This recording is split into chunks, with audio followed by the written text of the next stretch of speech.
Elon, hello. welcome. Hi. You in Palo Alto, I understand? Yeah, I'm at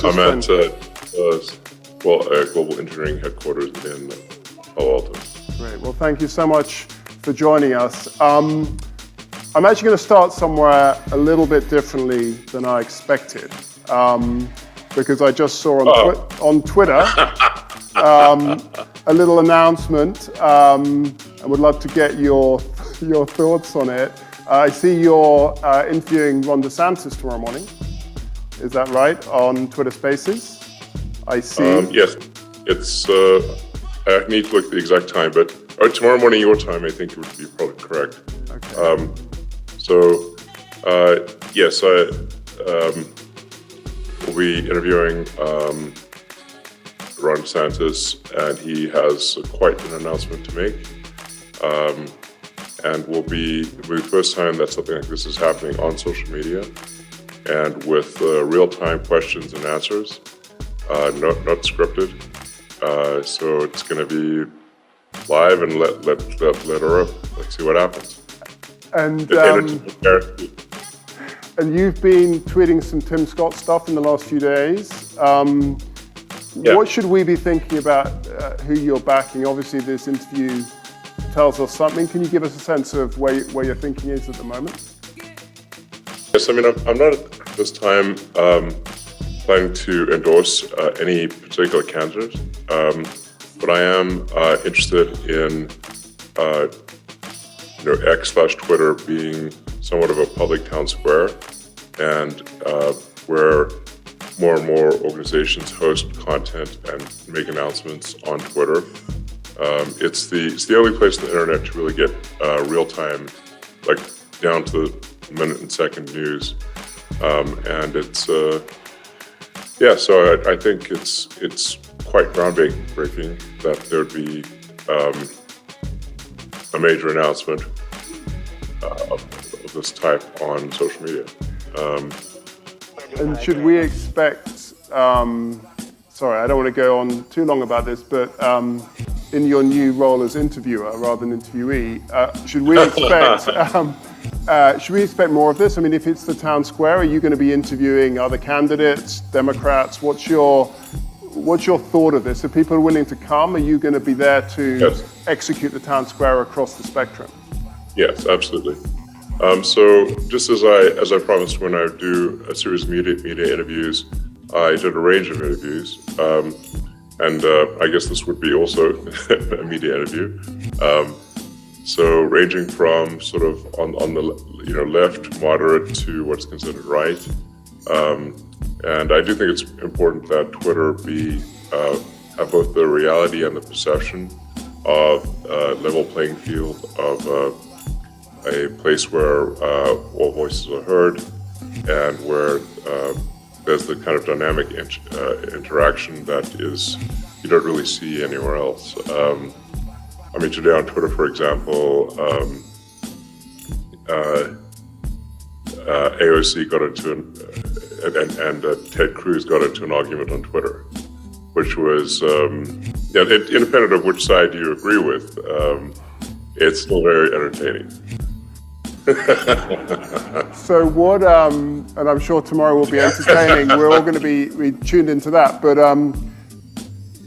when you approach an interview like that, and obviously a really important election like the one that is coming up, can you just talk a little bit about what are the key issues that really matter for you at this pivotal moment? You mean matter for me as an individual, or? Matter for you as an individual in terms of who leads the country, but also, more broadly than that, for the country and for your businesses. I mean, can you give your sense of where the real issues lie here? Well, I've said publicly that my preference, and I think would be the preference of most Americans, is really to have someone fairly normal in office. I think we'd all be quite happy with that, actually. I think someone that is representative of the moderate views that I think most of the country holds in reality. And but the way things are set up is that we do have a system that seems to push things towards the edges because of the primaries. So in order to win the primary, you've got to win, obviously, majority of your party's vote. In both cases, that tends to cause a swing to the left and the right. Although I think things are more complex than simply left and right during the primaries, and then a shift towards the center for the general election. As for what I think is, so I would really just like someone fairly normal and sensible to be the president. That would be great. So if we go through the four names in the frame at the moment, can you just give a sort of yes, no, and whether they're normal and sensible? We've got Joe Biden. I think I need to, be careful about these statements. So I would maybe have to have a few drinks before I would give you the answers to all of them. I will look forward to that, and I look forward to the conversation tomorrow, and obviously a lot more of those to come over the coming months. So that's great. Thank you very much. So what I wanted to start with, you've just flown in, I think, in the last 20 minutes. You live a pretty hectic lifestyle. But you've said that the only true currency is time. Can you give a sense to the people in this room who are scheduled within an inch of their lives, sort of how what is a day in the life of Elon Musk? What does that look like? Well, my days are very long and complicated, as you might imagine. Yeah. And there's a great deal of context switching. So there's a meme I like called relating to Doom, where it's like fear is not the mind killer, context switching is. So switching context is quite painful, but I do generally try to divide companies so it's predominantly one company on one day. So today is a Tesla day, for example. Although I might end up at Twitter late tonight, and then tomorrow would be partly a Tesla day as well, or sort of half Twitter, and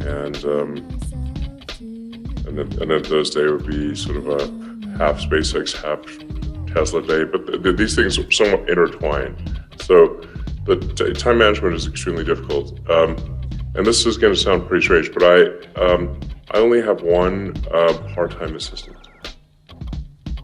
How many days a week is that? The part-time? I mean, I suppose the hours she works, it would technically be full-time, but it's not. I do most of the scheduling myself. And the reason I do that is because it's impossible for someone else to know what the priorities are. And since the most valuable thing I have is time, I schedule it myself, for the most part.